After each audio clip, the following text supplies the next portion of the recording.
दोस्तों, database developer और database administrator ये दो प्रोफाइल काफ़ी कंफ्यूजिंग होता है एक फ्रेशर के लिए। काफ़ी टाइम हमें मेरे स्टूडेंट या जो सब्सक्राइबर होते हैं वो लोग कॉल करते हैं या मैसेज करते हैं कि मैं डेटाबेस डेवलपर सीखूं या डेटाबेस एडमिनिस्ट्रेटर सीखूं। एक फ्रेशर के लिए कौन सा प्रोफाइल इजी होता है सीखने के लिए, किस में ज़्यादा सैलरी है और किसको सीखने के बाद क्विकली जॉब मिल सकता है। तो डिटेल में बात करेंगे इस वीडियो के माध्यम से।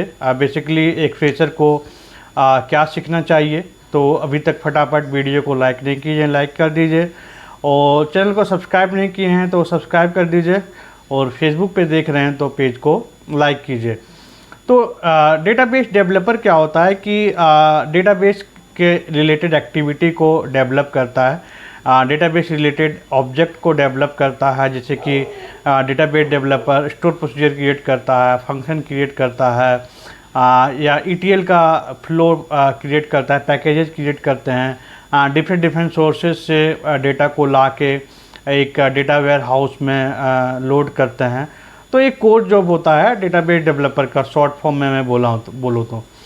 डेटाबेस एडमिनिस्ट्रेटर का कोर जॉब होता है कि एडमिन रिलेटेड एक्टिविटी होता है, जैसे कि डेली डेटाबेस का बैकअप लेना, बेसिकली डेटाबेस का मिररिंग डेटाबेस को हैंडल करना। Mirroring database in the sense same copy अलग कंट्री में रहता है, ताकि कुछ एक्टिविटी या कुछ डेटाबेस काम करना बंद कर देता है तो कनेक्शन चेंज कर देता है। कॉन्फ़िगरेशन रिलेटेड एक्टिविटी को करना, इंस्टॉलेशन पार्ट को देखना, किसी का लैपटॉप में जो भी न्यू ज्वाइनर है उसको क्या एक्सेस देना है, सिक्योरिटी लेवल भी देखना है।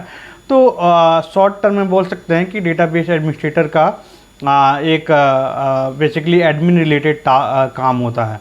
तो मेन क्वेश्चन आता है कि फ्रेशर को क्या सीखना चाहिए। तो मैं आपको सजेस्ट करता हूँ, यदि आपको कोडिंग में थोड़ा इंटरेस्टिंग है और यदि आप एडमिन रिलेटेड एक्टिविटी में इंटरेस्टिंग है, तो कोडिंग का रिलेटेड एक्टिविटी में आपको थोड़ा सा इंटरेस्टिंग है तो मैं आपको सजेस्ट करता हूँ डेटाबेस डेवलपर का जॉब को प्रोफाइल को चूज करें। द रीज़न क्या है कि डेटाबेस डेवलपर का मार्केट में जॉब ज़्यादा है। आप कंपेयर करेंगे कंपनी लेवल पे तो हर एक 20 डेवलपर पे 2 या 3 एडमिनिस्ट्रेटर होता है। कोई कंपनी 1 या 2 ही डेटाबेस एडमिनिस्ट्रेटर रखते हैं। तो तो बेसिकली 100 डेवलपर है तो 120 ही आपको बेसिकली डेटाबेस एडमिनिस्ट्रेटर ही मिलेगा आपको कंपनी में।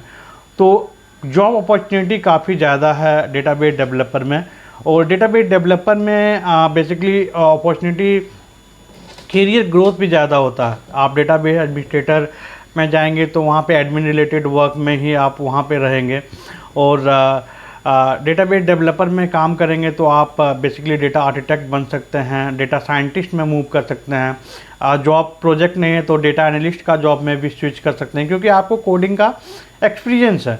तो मैं फ्रेशर को सजेस्ट करता हूँ, यदि आप एक फ्रेशर हैं तो आप डेफिनेटली डेटाबेस डेवलपर का प्रिपरेशन करेंगे, और यदि आप डेटाबेस एडमिनिस्ट्रेटर या डेटाबेस डेवलपर का जॉब सर्च करेंगे naukri.com में या कोई कहीं पे भी, आप देखेंगे कि डेफिनेटली डेटाबेस डेवलपर का ज़्यादा जॉब मिलेगा।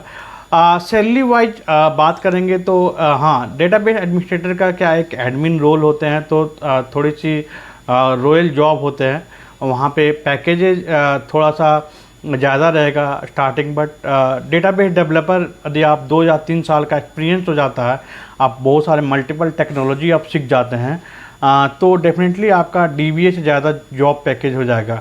तो कैरियर ग्रोथ भी काफ़ी ज़्यादा है डेवलपर का एज कम्पेयर टू एडमिन का।